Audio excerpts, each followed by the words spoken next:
All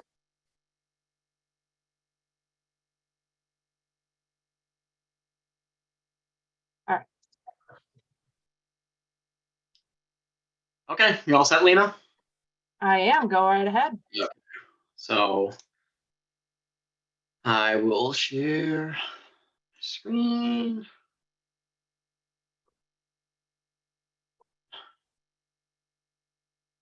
Can everybody see that?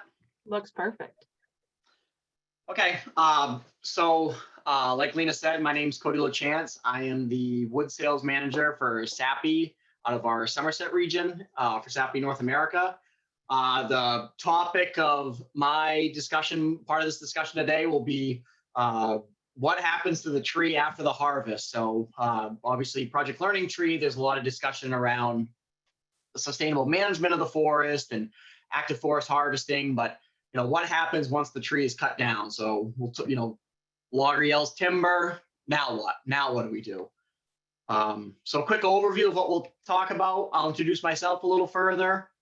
We'll have a quick overview of timber harvesting and the general things that happen during that process. I'll talk about how we assess wood. How do we grade wood? How do we look at it? How do we determine what product it's going to turn into? We'll talk about wood product classes. And then in the end, if anybody has questions, I'll be happy to answer that as time allows. So my name's Cody Lechance. Like I've said, I am from Winslow, Maine. I went to Winslow Junior High, Winslow High School, and then I ended up at the University of Maine. I graduated with my bachelor's science in forestry in 2014 and a master's in 2016. I stayed for an extra couple of years to get that. I worked for Weyerhaeuser. Not sure if anybody's familiar with that land base. It was formerly the Plum Creek property. I worked out of their Bingham unit as a field forester.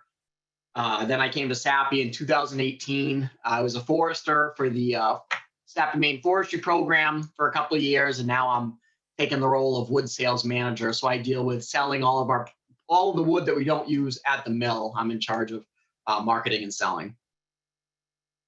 So I want to focus this presentation on the wood product end, but I feel that it's important to just do a quick, brief overview of what generally happens with a timber harvest and how do we get that wood that we then send to a mill that turns into some sort of final product.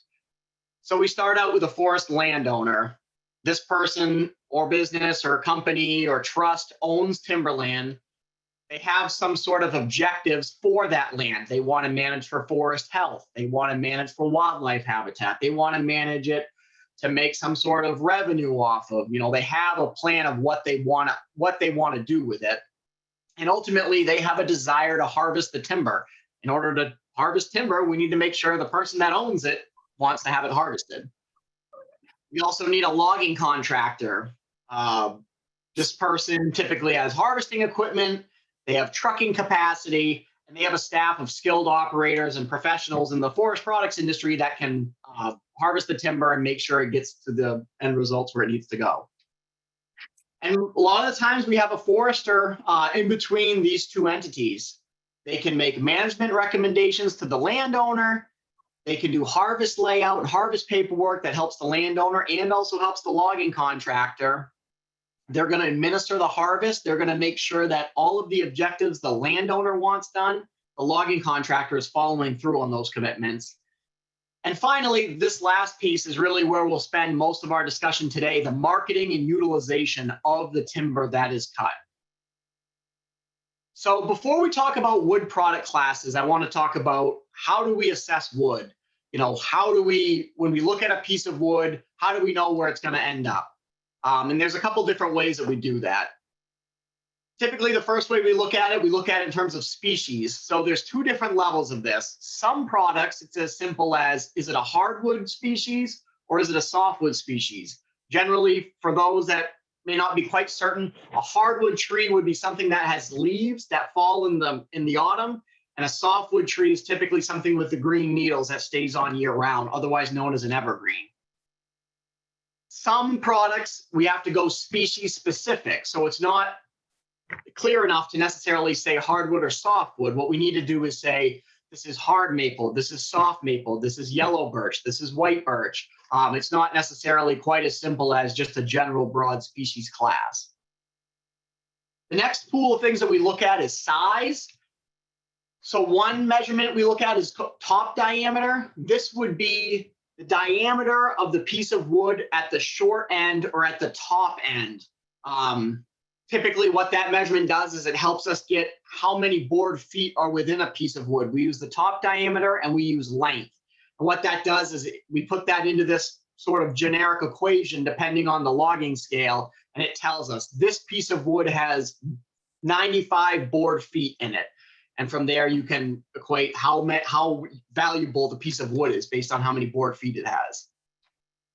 We also look at quality. One measure is called clear faces. And a quick way to describe clear faces, if you have a log in front of you, it has 4 faces: the top side, the bottom side, and the right and left side. And what we mean by clear faces is how many of those sides have no defect. Are they smooth? Do they not have knots or branches or a scar or rot on them? So a higher grade product will have more clear faces than a lower grade product. We also look at sweep, which is the bend in a piece of wood. I'm sure most people in here have gone to Home Depot to buy 2x4s or some sort of lumber. You typically put the ones back that look like you could turn them into a bow. We don't want that. We want nice straight timber. General defects, so we're looking at if it has branches, if it has knots, if it has scarring, if it has old logging damage, anything like that, typically takes away the value of the tree and makes it a lower product class. And we also look at rot. We want ideally a clear piece of wood that doesn't have any rot. That's the structural property of the tree. We want to make sure it can hold up to whatever the end product is. And the key is to utilize every piece of wood to its highest potential. What we want to do is, if we have a piece of wood that could be a high grade product, we want to make sure it's reaching that destination. So that way everybody, can benefit the most from that product.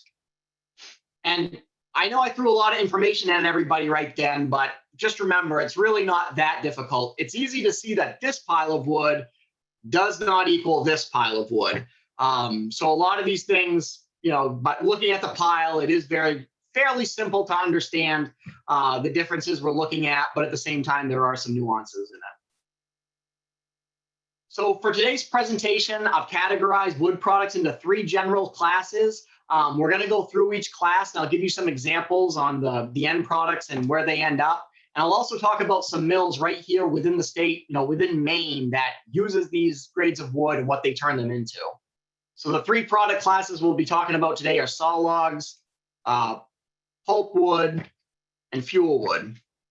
So let's start out with our saw logs. And this is any timber that's suitable to be sawn into lumber. And generally speaking, this is your highest value wood class. And it's typically the highest value because these are going to be your larger stems. They're going to be high quality. There's low amount of defect in them. The sawmills, they're very particular on what they want because a lot of this stuff is going to be turned into some full wood product that needs to have a high grade to it. So a couple different types of saw logs we'll talk about. We'll talk about veneer. We'll talk about grade saw logs, talk about bolt wood, and then we'll finish up with mat and pallet logs. So veneer. This is your highest class of saw log. For the most part, we're talking typically hardwood trees, hard maple, red oak, soft maple, yellow birch, white birch, those types of species. And the key with veneer, it's a near perfect log. It's going to be straight, it's going to be smooth, there's going to be no defects, it's going to have a large top diameter. This is the best of the best. Couple different types of veneer. There's something called slicer veneer and there's something called rotary veneer. And that graphic kind of shows a demonstration of each. So slicer veneer, they're going to run that piece of wood through a mill and they're going to slice very thin sections that they'll use for whatever end product they want. Rotary veneer will be it'll be peeled like a giant piece of paper almost, as they'll peel that wood back. And that product they'll typically make plywood with. It'll be paneling, something of that nature. There's also figured woods. There's bird's eye maple, there's curly maple. These are actually defects in the wood grain, but over time, people have decided that these are very aesthetically pleasing, so now they are very valuable. So anything that has bird's eye maple or curly maple, generally that would be a veneer grade product. And some of the things we get from veneer, I mentioned already, but plywood, that exterior first layer on plywood is veneer. A lot of vehicle interior accents. If you have wood on your steering wheel or in the dashboard or anything like that, that's generally a very small, thin piece of wood veneer that they use for that. They also make furniture out of veneer, depending on, some of these higher end furniture manufacturers will use veneers for them. And also decorative pieces. Bird's eye maple and curly maple are sought out by woodworkers and carpenters for, decorative type pieces. And this is something that if you go down to Home Depot, most Home Depots in the state, you can find it. I'm right local to Waterville. I know I bought plywood from Columbia Forest Products there, and Columbia Forest Products is right up in Presque Isle, Maine. We sell wood to them. Again, so a company, manufacturer right in Maine that's using this product and putting it out in the market to use. Next, we'll talk about grade saw logs. This is generally your widest range, a lot of different sizes, a lot of different top diameters, different species. Overall, this is probably the widest assortment of logs that you're going to see. This can be hardwood and softwood. And typically, these are going to be building materials. So this is going to be something that builders and carpenters or anybody, they're going to buy and they're going to build some sort of structure with. Some of the products from grade saw logs, hardwood flooring. That picture right there are some samples from Kennebec Lumber Company right in Solon, Maine. They're a very large hardwood flooring producing mill. Again, they sell a variety of hardwood flooring. They use red oak, they use maple, a lot of different types of finishes they can put on the flooring and all that. Dimensional spruce fir lumber. So think your classic 2x4, 2x6, something of that nature.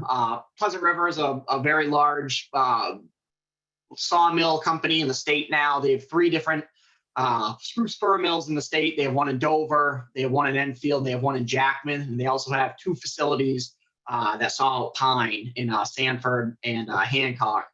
And I'm sure anybody that's gone up and down I-95, I'm sure you've seen that logo plastered along the side of a truck hauling lumber. They're growing very rapidly and producing a lot of lumber for building material. And finally, pine interior boards, clapboards, shiplap, anything like that. A lot of that's going to be eastern white pine. Hancock Lumber, they also have 3 different facilities in the state: Pittsfield, Pasco, and Bethel, and they are the largest producer of eastern white pine. They produce a lot of white pine lumber that goes into use in a lot of different building projects. Next, we'll talk about boltwood. This is kind of an older term. There are still a few mills. It's not as prevalent as it used to be. This is typically logs that are processed into bolts, hence why it's called boltwood. And all a bolt is typically a smaller section of wood, typically 4 feet or 2 feet increments. And what they'll do is they'll take a log that might be 8 feet. The first thing they'll do to it is they'll section it off into 2 foot or 4 foot sections that then will go to the next stage of manufacturing, and they'll create some sort of small end product out of that we'll talk about here in a second. So typically these have a smaller top diameter than a true grade saw log. And historically, this has mostly been white birch, but they also use other hardwood species. But again, white birch or paper birch is typically the most common species for boltwood.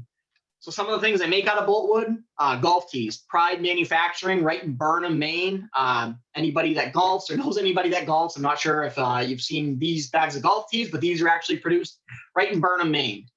Something else they make in Burnham, Lincoln logs. Pretty neat. Everybody remembers growing up playing with Lincoln logs. This has now been a product that has sort of come back a little bit. It is kind of entering back into the public more steadily than it has been in the past, which is good. My son is now 15 months old, and I will tell you, as soon as I can trust him not by eating the pieces, he will definitely have a Lincoln log set made right up the road from us here in Winslow, right in Burnham. They make this, so pretty neat. Anything with a wooden handle typically is going to be a piece of boltwood. Think about the handle on the hammer or on a file or anything like that. A lot of small consumable products, toothpicks, tongue depressors, popsicle sticks, those types of things, coffee stirrers, anything like that wooden is going to typically be made from a piece of bolt wood. But there are some higher grade products too, pepper and salt mills and rolling pins. That picture is from Fletcher's Mill, which is a product line from a sawmill right in New Vineyard, Maine, called Maine Wood Concepts. They make really nice high grade kitchen products. So, pepper and salt mills. They make little salt cellars. They make a variety of sizes of rolling pins, like I said, biscuit cutters, anything like that. Anybody that likes to cook or knows anybody that likes to cook, highly recommend checking them out. Great, great company. And finally, on saw logs, we will wrap it up with mat and pallet logs. This is going to be our lowest quality of saw log. They typically can have surface defects, but the key is it needs to be solid wood. There can't be any rot. It needs to be structurally sound, because ultimately they're going to become hardwood pallets. A very self-descriptive name. Everybody knows what a hardwood pallet is. Pallet One, right in Livermore Falls, is a big pallet producer. They sell pallets all around the country and all around the world, I believe, as well. They do a lot of interesting things at that facility. They'll put custom brands and custom logos on pallets as well, which has helped them keep a good market share and stay financially viable. Another thing we make out of mat and pallet logs is skidder or swamp mats. Anybody that's gone by a power line or anything like that where they're doing some sort of work, you might have seen these large, big, they look like movable bridges. What this does is it helps keep machinery off of the ground, reduce the surface impact, and ultimately, protect the soil. So these are big market with all of the different power line projects, or even these projects in residential areas where we don't want rutting or we don't want anything like that. They're also used widely in timber harvesting. We use them as stream crossings to keep machinery out of streams, or to armor a landing area where we have really heavy equipment. We don't want to, we want to disperse that load. We'll use those. That picture is from Glidden Lumber, which is up in Parkman, Maine. They are a large skidder swamp mat log mat producer. So that's saw logs. So that's that first category, first class of wood products. That covers that. The next one we'll talk about is pulp wood. And this is really any timber with the primary purpose of making wood pulp. This can be either hardwood or softwood. And this is a lower quality wood than a saw log like we just talked about. Commonly, this is going to come into the mill in tree length form. And again, it's a tree length piece of wood, lower quality formed. Ultimately, this wood is going to be put through a chipper and then go through a pulp digester to make pulp. And again, what are we going to make out of pulp wood? Pulp, craft pulp and dissolving pulp. In Maine, pulp wood we typically use to make paper. Dissolving pulp is used for a couple different products. We'll talk about that in a second, but really we're making craft pulp, which then goes into the paper making process. So I work for Sappi North America. We're a paper mill, so I'll kind of keep the paper talk at the end product of what do we make, how we make paper, and what products we make out of paper to what we do at Sappi. We've got 4 facilities for Sappi North America. Got one in Westbrook, one in Cloquet, Minnesota, one in Matane, Quebec, and also we have one right in Skowhegan. We make 3 types of paper. Most recently, the biggest addition to our line has been packaging paper. In 2018, we rebuilt our #1 paper machine to make this packaging paper. And just within the past month, we have announced that we will convert another paper machine to make this. It's a very big project. They've announced it's $418 million to convert that machine. So very exciting times at Sappi to create a product that we feel is really growing in the marketplace. Wendy's Fry Box, that's an example of what can be made out of this product. We make the paper that goes into a Wendy's Fry Boxes. Some of the other things though, milk duds. If you go to the movie theaters and you buy milk duds to snack on during the movie, that paper. The box that goes around the bottle of Tylenol or any sort of medication like that, we make that kind of the not like a piece of cardboard, but a thinner paper board type of packaging paper. Anything like that we can make right in Skowhegan. We also do graphic paper. Historically, this was National Geographic, the magazine, encyclopedias, that sort of thing. But Obviously, that market's shrinking. Nobody has the wall of encyclopedias anymore. I don't think not many people get National Geographic anymore. But there still are some catalogs, especially right now during the holiday season for marketing purposes and advertisement. Amazon sends out the holiday catalog. That's just like the type of paper we make for graphics, that really shiny, high gloss, high quality paper. So that's graphics paper we make. Release paper, this is made in our Westbrook facility. This is kind of a unique, interesting paper that I'm not sure many people are aware of. What release paper is it's a textured paper that a company buys. And what they do with it is they pour some sort of textile onto this textured paper. Once that textile is set, they'll actually peel that release paper off. And that textile they poured now has the texture that was on the paper. It transfers it to that textile. So the easiest example to think of is anything, the faux leather, a purse, the car interior, a football, anything like that. That is made with a release paper. That's what we make in Westbrook. There are a variety of uses of it. The more you look around your office or around the classroom or in your car or at home, you'll see all these different products that have that sort of texture where ultimately that was most likely made with release paper. So that's what we make in Westbrook. I'll also touch on dissolving pulp real quickly. We don't make this in Maine. This is made at our Cloquet, Minnesota mill, but it's a really interesting product that I think I'm not sure many people realize is out there. So this is viscose and rayon are the common names of it. And this is made in the textiles industry. The fashion industry has wanted this to come around as more of a product that we see more of because they deem it more sustainable than cotton. The idea is if land isn't growing cotton, it could be growing food to help fight hunger and all of that. And if we can make clothing out of wood products that are getting harvested anyways for other uses and find use in this lower grade wood to then make fiber for clothing, that's a win-win. So if you go shopping for new clothes anytime soon and you see viscose or rayon in the materials on the tag of it, know that wood fiber is in your clothing, which is pretty neat. And finally, to wrap up our wood product classes, we'll talk about fuel wood. This is timber with a primary purpose of being used for some sort of energy. Can either be hardwood or softwood, and it can include branches, tops, and other harvest residues. So this is our lowest quality grade. This is kind of anything that can't be a saw log, anything that isn't a piece of pulp can find its way into the fuel wood. So what are some of the products we see from fuel wood? Green chip biomass. So this is going to be biomass that is created typically in the woods on the harvest site. If you go by a wood harvest and you see a big chipper out there and they're putting limbs and tops through it and they're blowing the chips into the back of a big covered truck, this is green chip biomass. That's going to eventually make its way to some sort of wood boiler to be burnt for fuel. We have boiler at Sappi that we create energy out of. Re-Energy in Stratton and Livermore is another big producer or buyer of green chip biomass.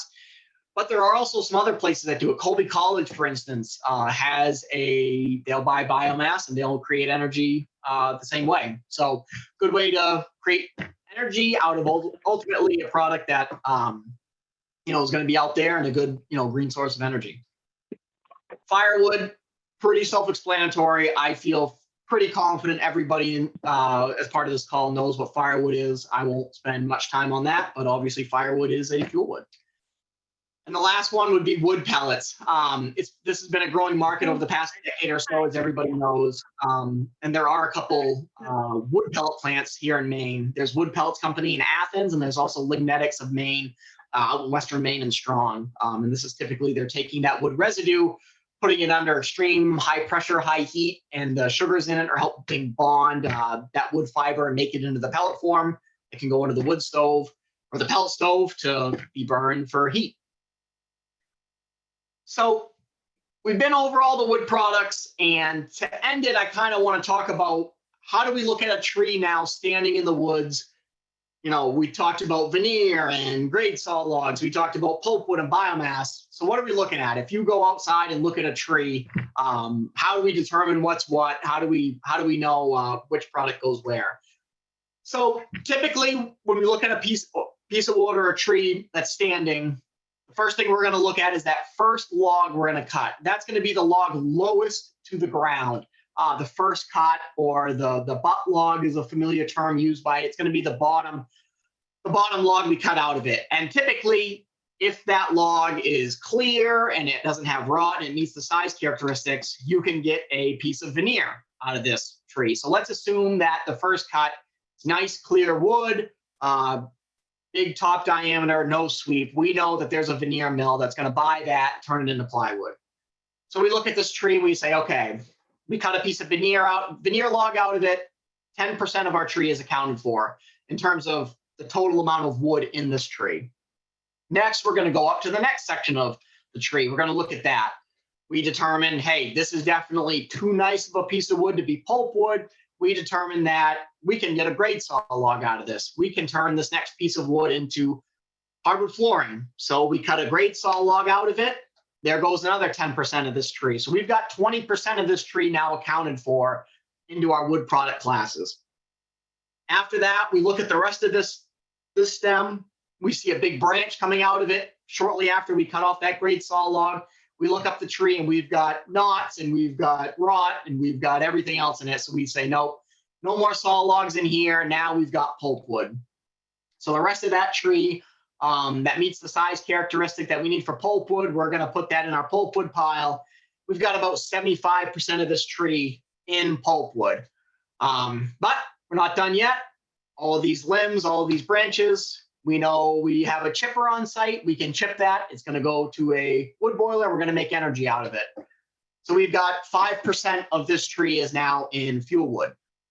So the key thing I want to point out here is it's very important to make sure we're marketing and utilizing this tree to its highest potential in each different section, because the percent volume of this tree in each product does not equal the percent of the value of each section of this tree. For instance, that veneer log is 10% of the total wood in that tree, but it's over a third in the total value of that tree. So it was very important that we identified that as a piece of veneer, and we make sure to market that for a veneer log, because that is going to be the highest value we're going to get for that stick. Going up the tree, that grade saw log is 14% of the value of that tree. The pulp wood's about 50%, and the fuel wood's about 2%. So again, we see it with the pulp wood as well. The pulp wood is 75% of the total wood in that tree, yet it's really not that much more valuable than just the 10% of that tree that's in veneer. So that's where it's important. And ultimately, my motto is, if we're going to cut the tree down, we should utilize it to its highest potential, make sure that we use that tree for its best possible use. So again, just trying to bring the whole picture together, and ultimately with that. So I guess that's kind of where I will stop there. I don't know if we've got time for questions or if that's what we want to do, but I'm happy to answer some if we have any questions.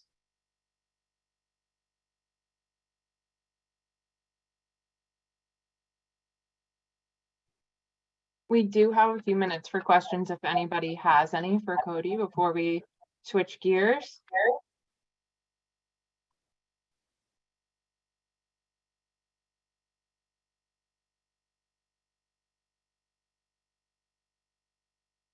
No? All right. So I'm going to hand things over to you, Don.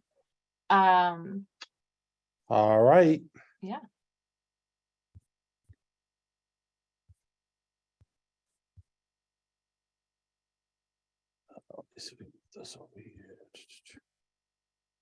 So first of all, I'm Don Denico. I teach at Bonny Eagle High School. And just like Cody, I graduated from Winslow High School, but it was many years ago, Cody. I'm originally from Vassarboro, which is one town over from Winslow. I went to the University of Southern Maine, where I received a bachelor's in technology and engineering education. And then I went on to get my master's in school administration afterwards. Lena asked me if I would present this to you folks today on how to use wood products in the classroom. So we will start off on this. Let's see if this takes it. Oh, missed a slide there. So basically, I focus on technology and engineering out of the STEM piece. Basically, these two definitions come from the International Technology Engineering Education Association. And technology is the modification of the natural world to meet human needs and wants, and then manipulate tools and materials to produce goods or items, while engineering is the application of knowledge of math, science, materials, technology, and are used to meet human needs and benefit humankind. So when I'm developing up a project, this is actually from Project Lead the Way, but it was kind of how we were taught in college.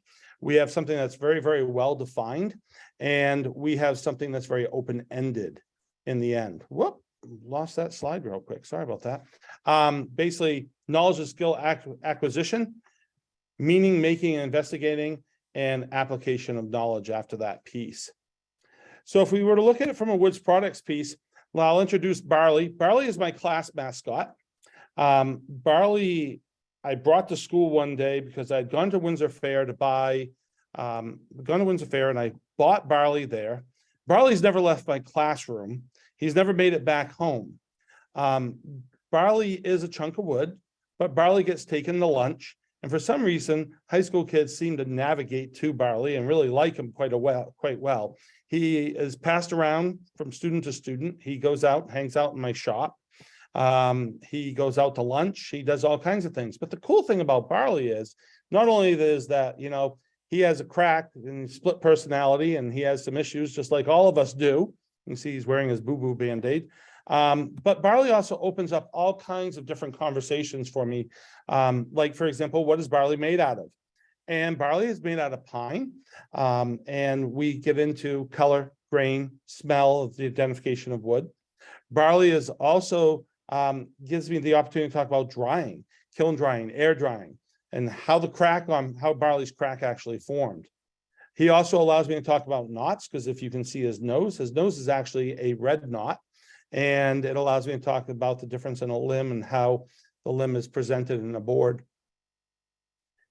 Insects. When I got Barley had a serious issue. He had an infestation of wood borers, and there was a lot of crunching and munching going on. But he also allows me to open up the conversation for the green emerald ash borer and all kinds of different insects that are in the woods too.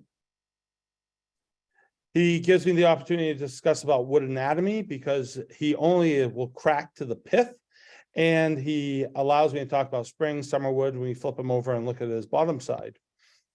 And lastly, about wood finishing, about, you know, the question I always get is would Barley have cracked the way he did if I put a coat of finish on him and sealed the water in? My answer back is, would Barley have rotted instead? So it poses some questions for the kids. He's a pretty cool little mascot to have around, and as I go through my day, Barley will move from place to place in my shop. So basically, there's some other ways of knowledge and skill acquisition. If you notice in the upper left-hand corner, I tried to label my slides how I felt knowledge and skill acquisition. I would actually do something based around the calculation. The first one, I'm finding in inches. So Of wood density, but this also gives me the opportunity to have a discussion about board footage too. And the other one actually, it works with specific gravity and density, where I have them do a lab where they'll actually measure it using the displacement of water. So both of these would be acquisition. This would be more of the acquisition skill knowledge, possibly project-based, where the other one's more of a project-based or hands-on application piece. So one of the things with this lab is you have to make sure you waterproof your samples before you drop them in, because it also gives me the opportunity to talk about open and closed poured wood. I also have a whole plethora. I teach woods and metals. I have a full shop of wood and metal products. And so acquisition knowledge, going through these pieces of equipment, showing them how to manipulate and to work on their skill sets with this.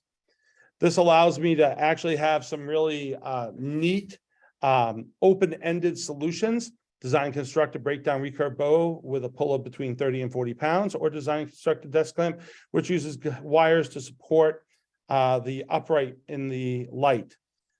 I understand folks don't have the equipment I have, and I'm very, very fortunate. The breakdown recurve bow allows me to get into how to bend wood, different types of wood that would bend, woods that would accept fiberglass and resin, because I do stuff with composites also, which oak does not do well because of the tannic acid. So there's a lot of depth and breadth that we can get into with this. But for today, we're going to talk about paper and cardboard, because I understand that most people don't have access to what I have, but you all have access to all of this because it's kicking around our schools all over the place, and it comes from trees. So we have the opportunity to bring trees into the classroom the way Barley's brought in, or the way I bring my other stuff is just to do these two products. So one of the things that I'll do, I'll run you through one of the projects I do with my students, and I actually just finished this unit today because we just started a new trimester, but I actually pass out these pieces of paper. This is just paper plates and cardboard and some newsprint and stuff. And I ask them to define cardstock and cardboard is what I'll ask them to do. And in their own words, I will ask them to define that. What's really interesting is most of them can't give me much of a definition, but afterwards I'll ask them to think about the following things. I'll ask them to think about, hello, is it not working here? Sorry. Structure, color, coatings on it, you know, and what these things do with this, what the coatings do, the thickness of it, and its usage. So this actually starts me walking down the world of paper, basically, with these guys. From there, I generally show them these types of videos here, which are all about how you change the structure of the actual paper to give it strength.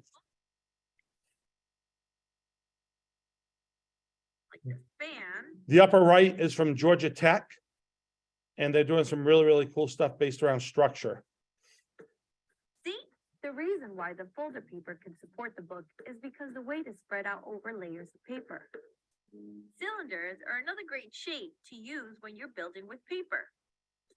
Cylinders. So by having that series of videos, being able to show them how to manipulate the structure of the paper, I can actually show them how to give a strength to it. From there, my internet is acting up. I apologize. So basically, I give them the following scenario. And this is actually a real life scenario that happened to my son and I. We were coming back from skiing the French, Swiss, and Italian Alps, and we got stuck in Heathrow for about a 6-hour layover. And basically what happened is that we were there for a long time, and he got tired of holding his phone. Next thing I know, he comes trucking back with this piece of paper that he spent 3 British pounds on. And it was actually this cell phone holder that someone had taken and packaged up. And so I actually give them this as a project to do.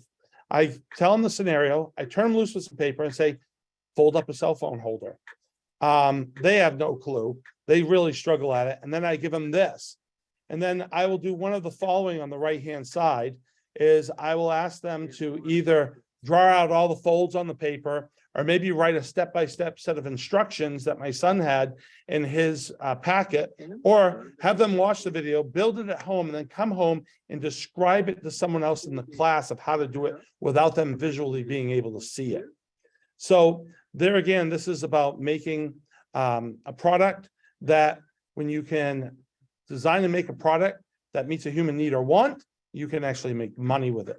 And this is just an example of how to do it with paper. This actually has some really, really complex folds in it. And if you start looking at, you know, you get into origami and stuff, you'll find that there's some really, really cool stuff out there to do with paper that you can do. No. All right, there we go. So I went out, found this video here real quick. This is actually done by Sappi.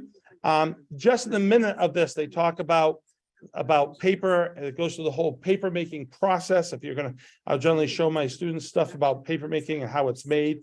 But what's really cool about this is they start bringing in eucalyptus trees, not in our area. It allows you to look at some trees from a different geographic area. And it allows you to also talk about the paper making process and about all the different pieces and parts in that. Generally form stronger papers. So having those types of video clips or being able to have that knowledge base to pass it on with the kids, a lot of times these can be done as homework assignments. go home, watch this video, you can do guided notes with them, etc. But then it comes back to an activity back in the classroom. From this point here, if you see on the upper left-hand side, the like paper tower is done in red, it means there's a curriculum that I found online that goes with this actual project. Making paper towers is pretty straightforward. They do it from the collegiate level all the way down. This is a university level project that's being done. Very innovative and very creative. They come up with designs that always surpass my brief. And working in teams such as this brings out the best in our students. Team structure is really important. Outside of education, most of the world functions in the world of teams. And so I really, really encourage you to put your students in team structures. This one here is actually a competition that's out there. This was done in 2021, and they have not done 2022 yet or 2023 yet. So I'm not sure if they're going to keep doing it, but it's out there. The links are there. All the information's there on all this stuff to do with those, the paper tower piece. The goal of this year's challenge is to build a tower that is as tall as possible using nothing but paper and tape. That might sound So when we were in college, we had what was called a TLA, Technology Learning Activity, and it was to design and construct the tallest tower out of using 4 inches of tape and 1 piece of paper and a pair of scissors. Kites, my God, NASA has a whole curriculum based off kites alone. And here again, you can do kites. What's really cool about this particular video is you see there's a tree in the background using a piece of cardboard, a protractor, a straw, string, and a nut. You can actually figure out with simple trigonometry how high that tree is, never mind how high that kite is too. So kites are another area you can go and look at. Bridges, this is a simple paper bridge that this gentleman does. This would be more elementary school, whereas the paper bridge curriculum is based off the West Point system, where West Point developed up a file folder bridge, and that file folder bridge had a huge competition. There's actually a software package where you actually can build the bridge ahead of time in the software, and then actually go through the process of building the bridge, and that was developed up by West Point. As you can see, he just talks about different shapes and stuff. He's got his little duck that goes across the pond. Really cool to do with younger kids, all kinds of information. Guys, I had to throw this in there. Didn't know if we were going to have a music teacher here. And when I was out there running around looking at stuff, I was like, oh my God, they actually make musical instruments out of paper. Oh, I muted it. Hold on, I gotta slide this over here, which actually sound pretty good. See if I can do this one again. Oh, I'm sorry, I'm jumping all over the place here.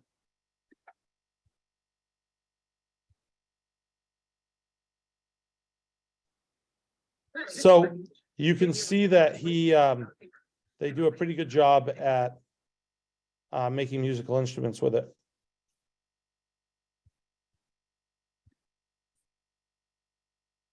So there's all kinds of musical instruments you can do. Roller coasters, we actually teach this at the middle school level. Our physics teacher actually does this too, paper roller coasters. Thought this was a really cool activity. The website on this actually shows you how to do the printouts for this. The one on the right-hand side is actually winds up being almost two stories tall. So you can get a really, really tall structure on this with this type of system. And these folks give you all of the math and science, the physics based around that stuff off their curriculum website, which is kind of cool to do. And to see it in actually a classroom setting, this is it in a classroom setting.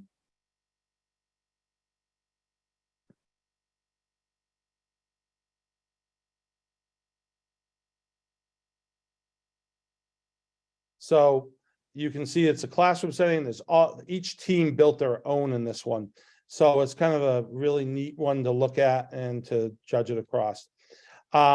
Paper cars, there's all kinds of ways you can handle the paper car piece. These guys here do a rubber band racer. I just finished doing a class at USM.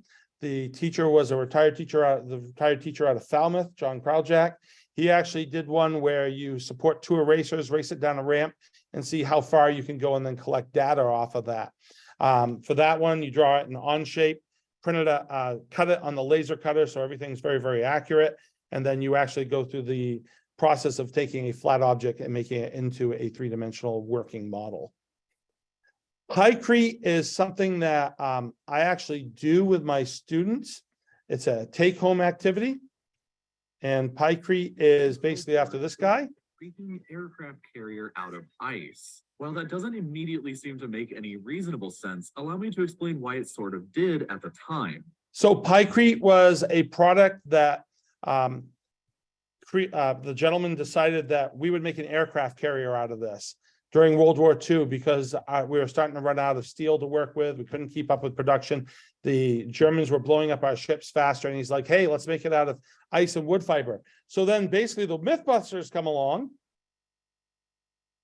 We are testing a World War II myth about a mysterious boat-building substance made from frozen wood pulp and water. Supposedly, Piecrete not only melts slower than ice, it's also stronger than ice. So the guys are putting it through its paces. So basically what I do with my students is I show them those two small video clips, send them home and tell them they need to get 2 containers. One is their control, which is just ice. One that you have to use newspaper in it. They freeze it and they do a drop test to see if the Piecrete's strong or not. And then they do a melt test on it. And collect data on the melt test. And what they find is that the Piecrete actually melts slower than the actual regular ice does. And if we move into this, you'll see Mythbusters actually turned around and they actually made their own boat that they actually tested. So it will work. The problem is that when you run water over that surface, it's going to melt faster. So I asked my students, what would you do to counteract that if we were in wartime, needed to get stuff over to Europe? How would you make that work if we're looking for like a tug to pull vessels across the ocean?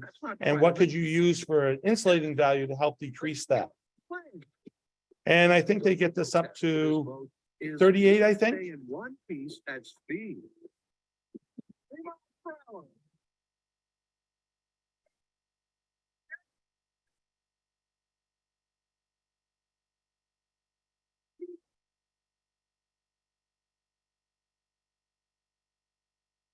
So they have a good time with it. My kids seem to really enjoy this. I've had a couple students say, hey, I want to try to make one of these. I had a student take and make a sled for last winter for ice fishing, and it was made with Piecrete. You know, it worked great. He sent me some pictures of it, and I went to load those, and I couldn't find what happened to my pictures. So if we move out of paper and move into cardboard, cardboard's got some really neat stuff. This one here is put out by Brilliant. In 2020, the United States hit a record high in its yearly use of one of the most ubiquitous manufactured materials on Earth, cardboard.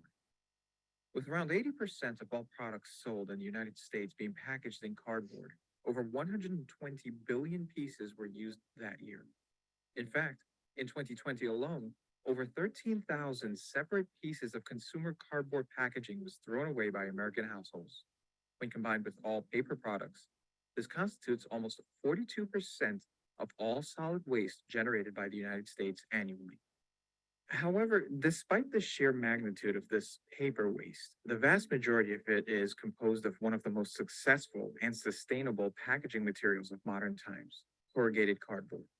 Known industrially as corrugated fiberboard, this paper-based material that's made from a fluted corrugated sheet and flat liner boards is recycled with any packaging material in the United States.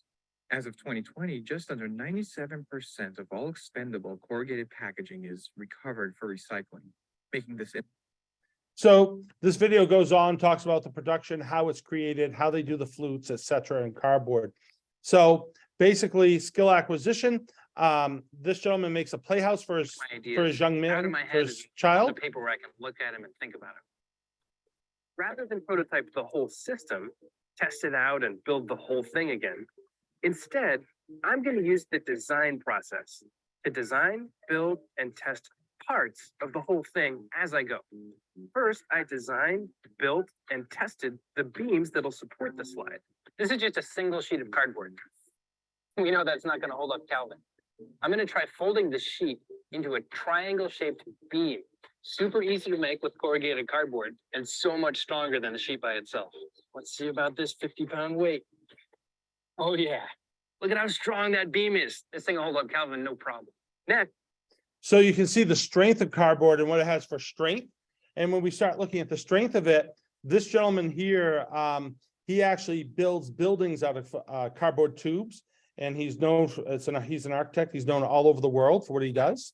I am architect. I'm only architect in the world making building out of paper like this cardboard tube. And this exhibition, the first one I did using paper tube, 1986, much longer before people start talking about ecological issues and environmental issues. I just started testing the paper tube in order to use this as a building structure. It's very complicated to test the new material for the building, but this was much stronger than expected. And also it's very easy to waterproof. And also because it's industrial material, it's also possible to fireproof. Then I built the temporary structure. 1990, this is the first temporary building out of paper. There are 330 tubes diameter 55. There are only 12 tubes diameter is 120 centimeter 4 feet wide, as you see in the photo, inside the toilet. In case you finish with toilet paper, you can tear those inside wall. So it's very useful. Year 2000, there was a big expo in Germany. I was asked to design the building because the theme of the expo was the environmental issue. So I was chosen to build the pavilion out of paper tube, recyclable paper.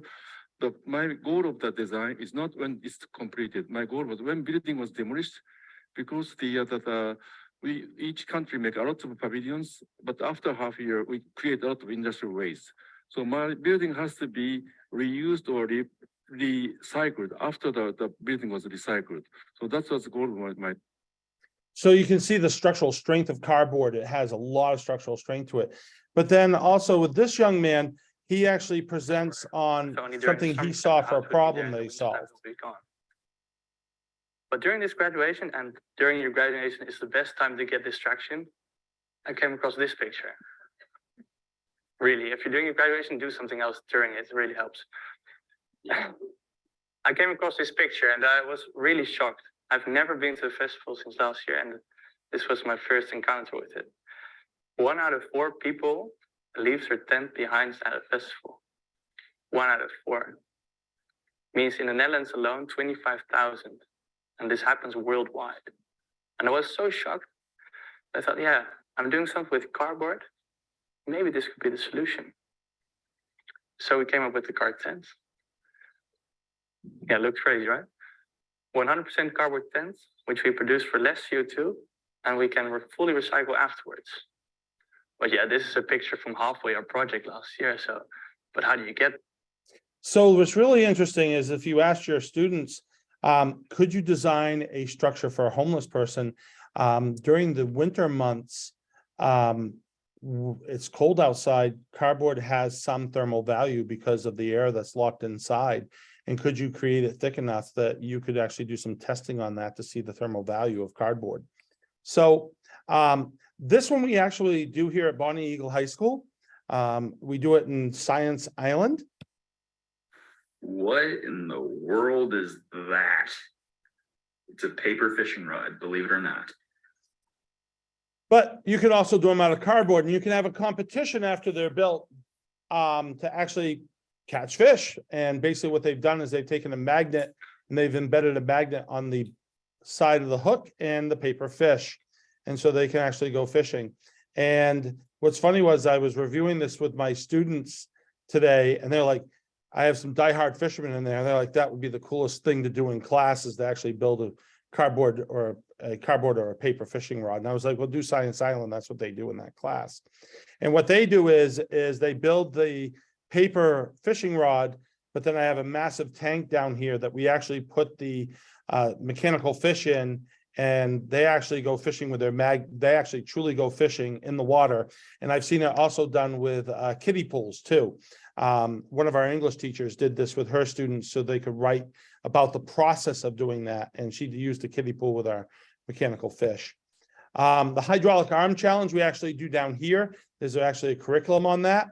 This allows us to teach fluid power next door. My coworker, Chad Brayley, actually does a whole unit on hydraulics.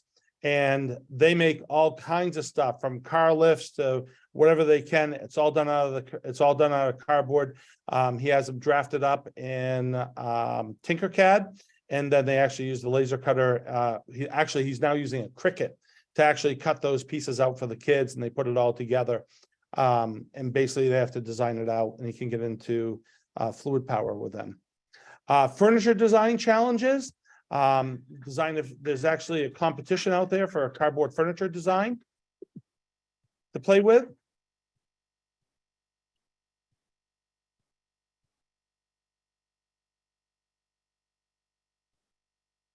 And this is a very, very simple stool. They can get very, very ornate and very detailed on their furniture designs.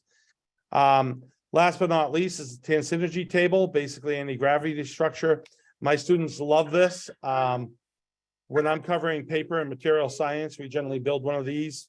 I have them build this, and they have a competition to see who can put the most amount of weight on their Tansynergy table and figure out what they have to do to change it to make it a stronger table every time. So, and they have a competition to see who can put the most weight on it. All right, it's going to get stuck here. There we go.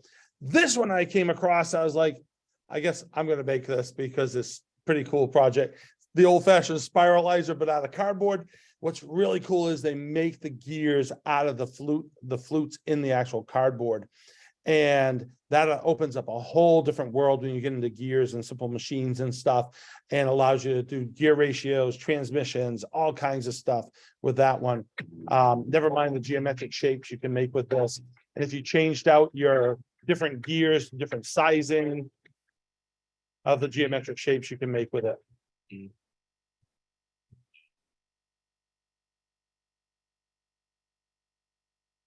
It just brought back a lot of really good memories of being a kid sitting there with all the different gears drawn out, different geometric shapes.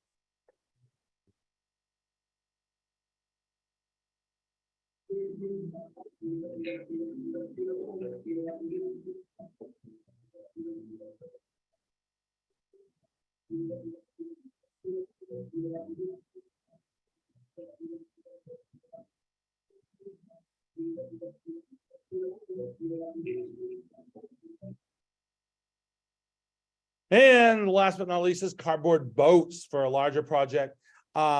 These guys, this is a middle school, I believe, that does a cardboard boat challenge. This was done in 2022.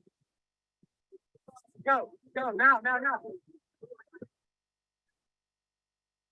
There you allowed to use cardboard, duct tape, and paint.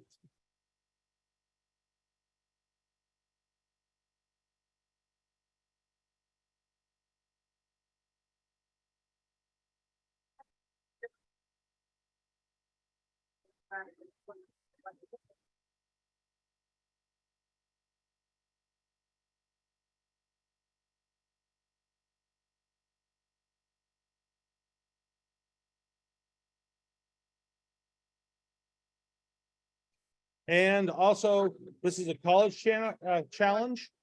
And this particular challenge, they actually put motors in their boats, their cardboard boats.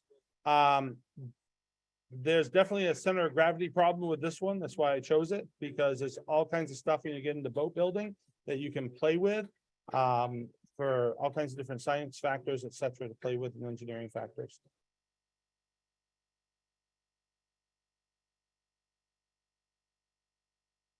So basically, when I design a challenge up, I look at activities, which is your knowledge and skills, your meaning and making and investigating, those are your projects, and then your application and transfer of knowledge, that's the actual problem or problem statement.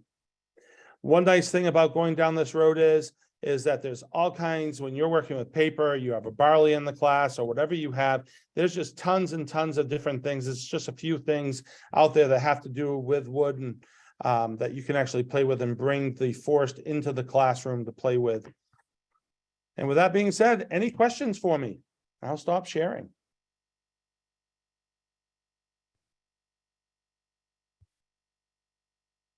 The cardboard beds from the last Olympics that made headlines are making a lot more sense to me now. Okay, let me share my screen again. I have a few more resources for folks, but I will give it a minute if you all have questions for Dawn or for Cody. We can come back at the end too.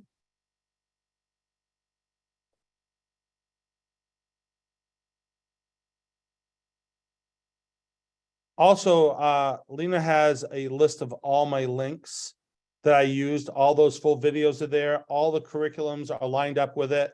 And there'll be like paper and there'll be paper tower and all the videos I used. And the link to the paper tower challenge is also there too for the curriculum piece. So I hope that helps. Yeah, I'll send that out with the recording and some other resources too, hopefully by the end of this week. Just to bring a few more activities around, we've thrown a lot of resources at you guys today.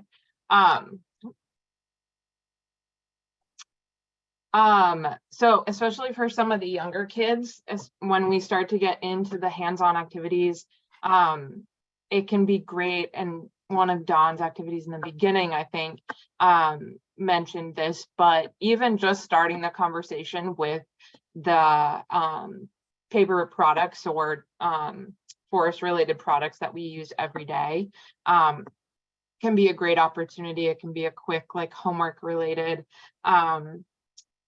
problem just to start the conversation and take it from there in whatever direction you think would be most fitting.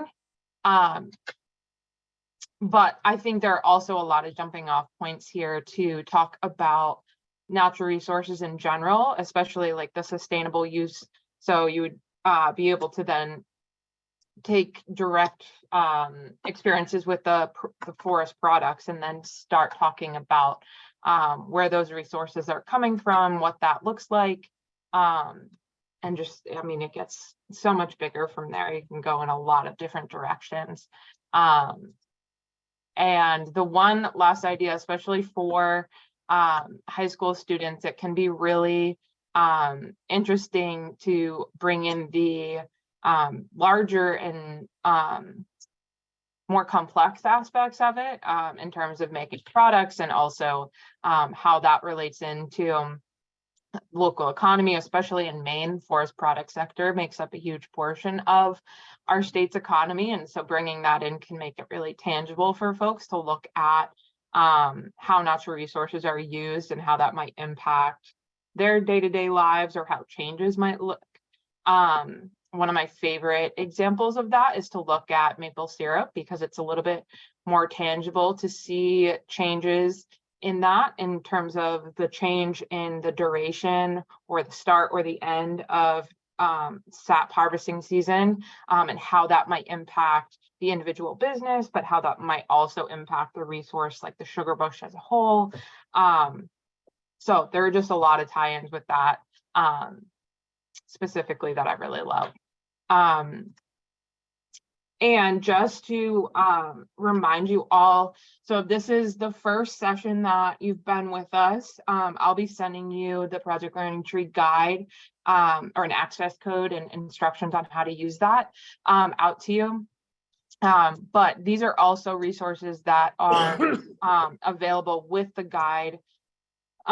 So the one on the left is an index that goes by subject and different content areas and STEM skills. And so you can look at each activity and how it relates to those different categories by grade level. And then they also have expansions on the standards apart from what they have in the guide. So every activity in the guide right before it gives you the student pages, it goes through the standards in a more general way, but they also have these more complete expansions on that too, that bring in the actual standards in particular. But otherwise, I wanted to just remind you all that we have our teachers tours coming up this summer. We will start with the application process for that pretty soon. But we'll be in Millinocket and Grand Lake Stream, each for, there are 2 different trips and they'll each be 4 days. So it should be lots of fun to get out there and get immersed in the forest product sector. So with that, I'd love to see if y'all have any questions.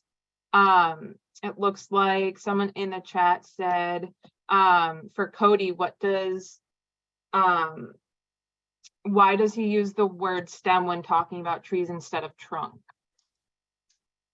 Yeah, I don't have a great answer. We're talking about the same thing. It's the primary stem. I think it's the same. We say hardwood, softwood versus deciduous and conifer trees. It's just the jargon. It's the same idea though. It's just we talk about stems versus trunks, but same idea. There's no better explanation for you than that. Hope that answers it. Cody, I have a question for you. Just thinking about the activities that Don just shared. You have any of those in mind when you're harvesting trees, or are you just happy to see that people are using the products in different ways? Yeah, I think when we did this last week and Don kind of showed the direction he was going, I think it's really important. I think it's great that obviously Project Learning Tree is all about doing this, but I think it's really the implementation of making students realize, I think, that forest products are all around us. This isn't just we're cutting a tree down, we're making timber that then this carpenter that they see on PBS on Saturday mornings only use hand tools works on. It's not just that. We use paper products and wood fiber products daily. And the other thing that I tried to add on my presentation is this is in the area. This isn't these facilities that make these products aren't hundreds and thousands of miles away. They're in our backyards.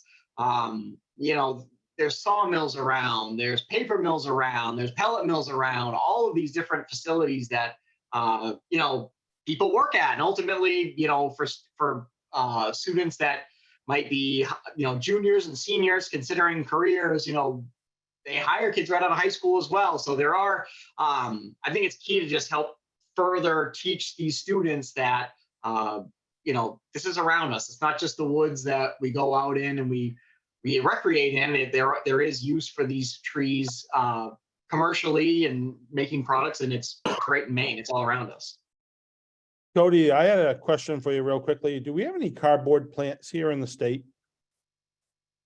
So Nine Dragons, their mill is in Rumford. They make an unbleached corrugate board line, I believe. I'm not 100% certain, but I believe they do. Logan, you might know that even better than me. I think they have a line of that. I know at Sappi we don't make the traditional corrugated cardboard like you showed with the you can make the gears out of it for the spiralizer machine there. We don't make that. But obviously the amount of packaging and things shipped in the mail, cardboard is, I dare say, bigger now than it's ever been, really, with the amount of stuff that we ship.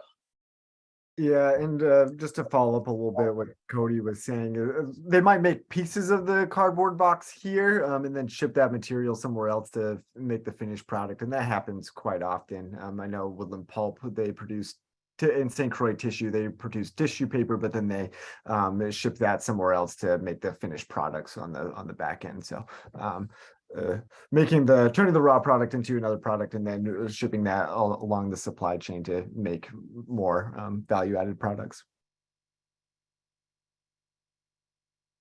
That's also a really great point, Cody, about career tie-ins and workforce development. I think there are so many opportunities, especially because we have so many different local and even small businesses that are in the forest product sector.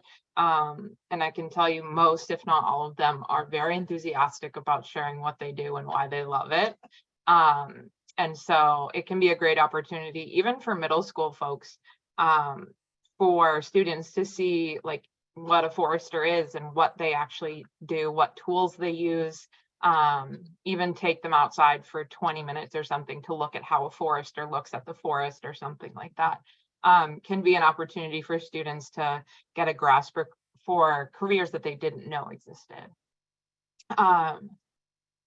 So I'm definitely here. If we have more questions, I'm happy to stay on. Oops, we forgot to change contact there. But I will be sending out all of the resources that we mentioned. So we will get those out to you. And we'll also get out contact information, a recording. And for all the formal educators that are looking for contact hours, I'll have instructions that go out to you as well on how to get that. I just need some information for you to get those pieces of information back. So I'll have instructions for that coming soon as well. But I'm definitely here to hang around if y'all have any other questions. But otherwise, thank you for joining us tonight. One last note, we're just excited about part 2 of this series starting in February. We're still working out the details, but we have some good programming coming up in the winter, spring.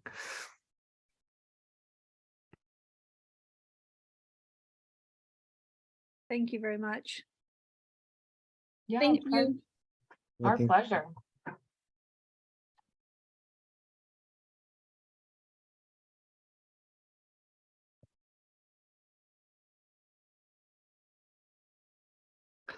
Thank you both very much. Those were excellent presentations.